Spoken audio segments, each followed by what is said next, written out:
नमस्कार, किस्सा यूपी का देख रहे हैं आप। मैं हूं आपके साथ सबा शाहिद शेख। उत्तर प्रदेश की राजनीति में उलटफेर का दौर शुरू हो गया है। एक तरफ समाजवादी पार्टी लोकसभा चुनाव 2024 में बीजेपी को कड़ी टक्कर देने की बात कर रहे हैं, तो दूसरी तरफ समाजवादी पार्टी के ही सांसद कुछ अलग तरह की बातें करते दिख रहे हैं। सपा प्रमुख अखिलेश यादव भले ही दावा कर रहे हैं कि वो विपक्ष का मुख्य चेहरा होंगे, वो समाजवादी पार्टी के आम चुनाव में सभी 80 सीटों पर जीत के दावे कर रहे हैं, लेकिन अखिलेश यादव के नेताओं के बगावती तेवर दिख रहे हैं। संभल के सांसद शफीकुर रहमान बर्क और मुरादाबाद के सांसद डॉक्टर एसटी हसन के हालिया बयानों को जोड़कर देखेंगे तो ये साफ हो जाएगा कि सपा के खेमे में फूट पड़ गई है। इसी पर चर्चा के लिए हमारे साथ मौजूद है कैपिटल टीवी के एग्जीक्यूटिव एडिटर राजीव जी। बहुत बहुत स्वागत है आपका। धन्यवाद। अखिलेश के नेता बगावती क्यों हो रहे हैं? देखिए, अखिलेश के पास नेता ही कितने हैं। अगर लोकसभा में रिप्रेजेंटेशन की बात करें तो अखिलेश ने अपने समाजवादी पार्टी के वेबसाइट पर फर्जी परोसा है कि अभी भी हमारे पास 5 सांसद हैं। उसमें स्वर्गीय मुलायम सिंह यादव का भी नाम लिखा हुआ है कि वो भी अभी सांसद ही हैं। आजम खान का भी नाम लिखा हुआ है, अखिलेश यादव का भी नाम लिखा हुआ है, और 2 सांसद ये जो शफीकुर रहमान और एसटी हसन हैं उनका नाम लिखा हुआ है। अब लोकसभा चुनाव 2019 के समय समाजवादी पार्टी को 5 सीटों पर जीत मिली थी, लेकिन उसके बाद हुआ क्या? 5 सीटों में से 3 सीटें जो थी वो मुस्लिमों की जीत हुई थी, और 2 सीटें जो थी वहां पर मुलायम सिंह यादव के परिवार की जीत हुई थी। उसमें आजमगढ़ और मैनपुरी था। आजमगढ़ से अखिलेश यादव खुद जीते थे, मैनपुरी से मुलायम सिंह यादव जीते थे। अब आजमगढ़ की सीट भी इनके हाथों से चली गई। अब जो स्थिति है लोकसभा में इसके पास, वो अखिलेश यादव की पार्टी के केवल 3 सांसद हैं। 2 जगह पर उपचुनाव में इनकी हार हो गई, रामपुर में भी और आजमगढ़ में भी। मैनपुरी में जीत हुई क्योंकि वहां मुलायम सिंह यादव की मौत के बाद एक सहानुभूति भी थी, डिंपल यादव को मैदान में उतारना पड़ा। लेकिन जो बचे हुए हैं 2 सांसद शफीकुर रहमान और एसटी हसन, ये दोनों के दोनों मुस्लिम हैं। यानी 2019 के लोकसभा चुनाव का परिणाम अगर देखा जाए तो मायावती और अखिलेश यादव ये दोनों एक साथ मिलकर चुनाव लड़े थे। ये 2017 में जो भारतीय जनता पार्टी की ऐतिहासिक जीत हुई विधानसभा के अंदर, उससे इन लोगों में बेचैनी हो गई कि अगर हम लोग एक नहीं हुए तो फिर हमारा अस्तित्व ही खत्म हो जाएगा। अस्तित्व बचाने के लिए 2 धूर विरोधी प्रतिद्वंदी एक हो गए, जिसकी कल्पना अभी फिलहाल नहीं की जा रही थी कि मुलायम सिंह यादव और मायावती दोनों एक हो सकते हैं। दोनों ने गठबंधन किया, लेकिन परिणाम क्या निकला? 10 सीट बहुजन समाज पार्टी को, 5 सीटों पर जीत हुई समाजवादी पार्टी की। उसमें भी 5 सीटों में से 2 सीटें इनके परिवार के अंदर, 3 सीटें मुस्लिम उम्मीदवारों ने जीती। अब स्थिति बदल चुकी है। जैसे शफीकुर रहमान वर्ग की बात है, जहां तक उनके सारे स्टेटमेंट को देखेंगे जो पिछले कुछ समय से है, वो साफ तौर पर ये इंडिकेट कर रहे हैं कि हम समाजवादी पार्टी के वोट से नहीं जीतते हैं, हम मुसलमानों के वोट से जीतते हैं। और मुसलमानों के वोट जीतने के लिए जरूरी है कि कट्टरता फैलाओ। किसी पार्टी में जाओगे तो उस पार्टी में आपके मुसलमान जो हैं वो आपके साथ रहेंगे, कुछ वोट उस पार्टी का होगा और फिर जीत हो जाएगी। वो पिछले दिनों बसपा में भी जाने के लिए सोच रहे थे, बसपा में के तरफ भी। जैसे ही मायावती के बारे में उन्होंने बोलना शुरू किया, ये कयास लगाए जाने लगे कि बसपा में जाएंगे। हसन की भी बात यही है। ये लोग जो बार बार भारतीय जनता पार्टी को टारगेट करने के साथ हिंदुओं को टारगेट करते हैं, इसका मतलब है कि ये अपना मुस्लिम वोट बैंक इकट्ठा कर रहे हैं। और दूसरी बात यह है कि ये जो उपचुनाव में हार हुई, विधानसभा में हार हुई समाजवादी पार्टी की, उससे इन लोगों को लगने लगा है कि जब सिर्फ मुस्लिम वोटों के आधार पर ही जीत दर्ज करनी है तो हम ऐसे गठबंधन में जाएं या ऐसी पार्टी में जाएं जिसमें हमें ज्यादा फायदा मिल सके।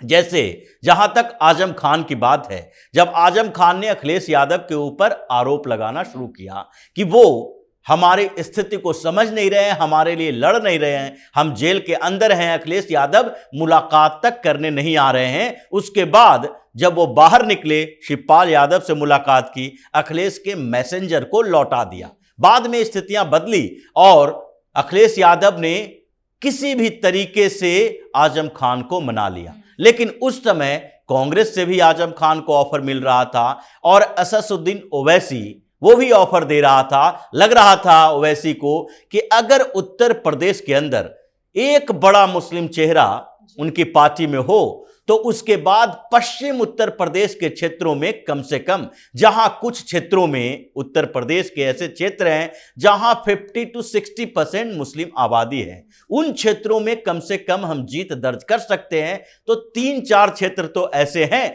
जहां ओवैसी खेल बिगाड़ सकता है। तो इसलिए अब इन मुस्लिम नेताओं को भी लगने लगा है कि जब मुसलमानों के वोट से जीतना है तो अखिलेश यादव का क्या काम, अगर हम ओवैसी की पार्टी में रहेंगे तो ज्यादा फायदा भी होगा।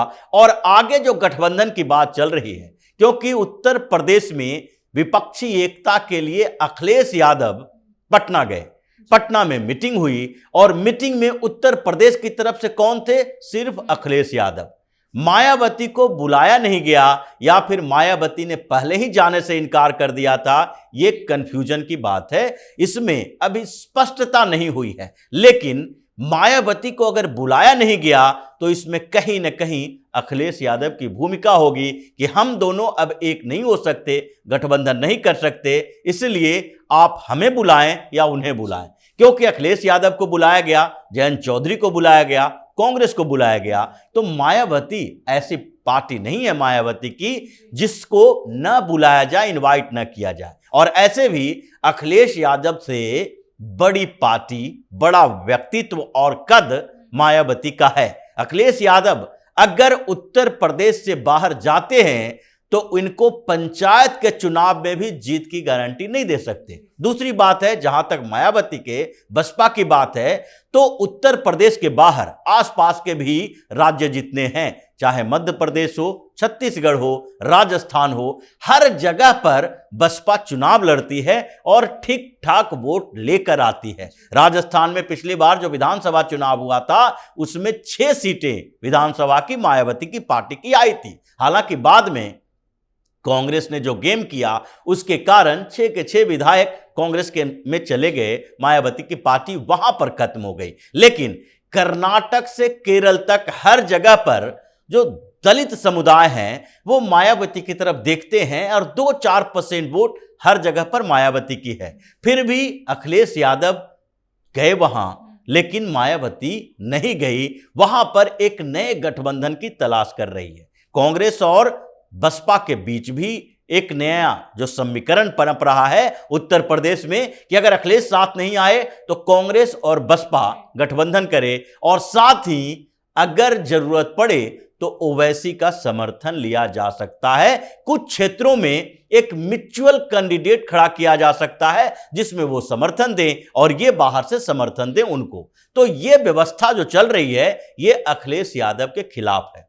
और जो स्थितियां उत्तर प्रदेश में पनपी है उसमें तो यही लगता है कि एक तरफ जो भारतीय जनता पार्टी के खिलाफ चिल्ला चिल्ला कर अखिलेश यादव हर जगह प्रचार कर रहे हैं, लेकिन भारतीय जनता पार्टी से ज्यादा चिढ़ अखिलेश यादव की पार्टी से किसी को है तो वो है मायावती की पार्टी को, कांग्रेस को। इन दोनों को लगता है कि एक बार अखिलेश आउट हुआ, मुसलमानों का वोट अखिलेश से खिसका, क्योंकि पिछले 2-3 इलेक्शन जो हुए, 2014 का लोकसभा चुनाव, 2017 में विधानसभा चुनाव, 2019 में फिर लोकसभा चुनाव और 2022 का विधानसभा चुनाव, ये सारे जो चुनाव हुए हैं उसके आंकड़े बताते हैं कि 2014 में जो मुस्लिम वोटर था उत्तर प्रदेश का वो 15 से 20% मायावती के साथ गया था। लेकिन 2017 का चुनाव जब आया तो वो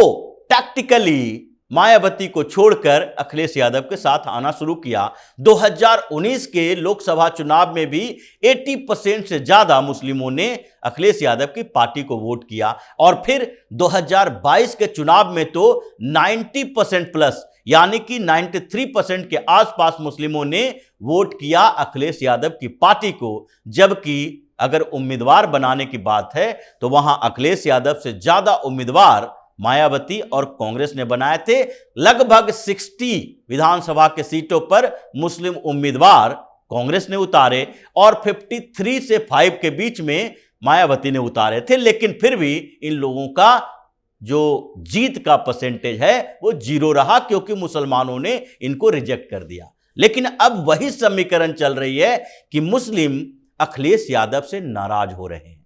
अब लग रहा है कि जितने सालों से एक कारण जो मुलायम सिंह यादव ने किया, एक कारण जो कि लालू यादव ने बिहार में किया, उससे इन लोगों के साथ मुस्लिम जुड़े, और वो थी आडवाणी की रथ यात्रा और साथ ही गिरफ्तारी बिहार में और उत्तर प्रदेश में बाबरी मस्जिद विध्वंस के समय में मुलायम सिंह का रवैया। तो इसके कारण मुसलमानों ने सोचा कि ये दोनों हमारे मसीहा हो सकते हैं। लेकिन अब वो चीजें बदल रही है और मुस्लिमों को लग रहा है कि भारतीय जनता पार्टी को टक्कर देने वाली सिर्फ समाजवादी पार्टी नहीं है, बसपा भी है, कांग्रेस भी है, और इसके गठबंधन को सपोर्ट करते हैं तो अखिलेश से ज्यादा भारतीय जनता पार्टी को चुनौती दी जा सकती है। इसलिए अखिलेश यादव के सांसद भी उनका साथ छोड़ने में लगे हैं। इन दोनों को लग रहा है कि अब आगे पाला बदलने का समय आ गया है, क्योंकि रामपुर जैसे क्षेत्र में जहां पर आजम खान इतने सालों से अपने वर्चस्व में रखे हुए था, जहां पर वो लगातार जीतता आ रहा था, वहां पर भी अगर अखिलेश यादव की पार्टी से खड़ा होने के कारण वहां के लोगों ने रिजेक्ट किया, मुसलमानों ने रिजेक्ट किया, तभी वहां पर भारतीय जनता पार्टी की जीत हुई। आजमगढ़ जहां पर अखिलेश यादव को जीत मिली थी उपचुनाव में, वहां के मुसलमानों ने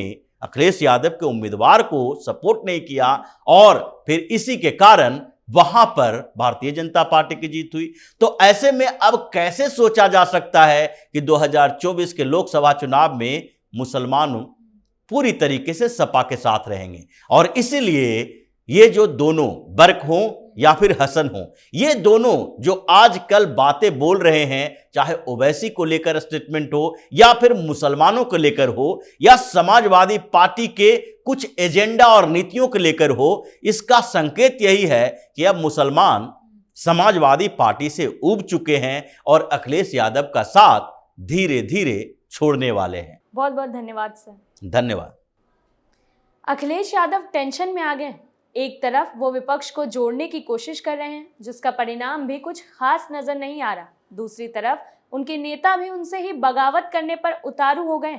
अब अखिलेश यादव को समझ नहीं आ रहा कि बीजेपी को हराने की जो उम्मीद की नींव पर उन्होंने विपक्षी पार्टियों को एकजुट करने की कोशिश की थी, उसका अंजाम क्या होगा।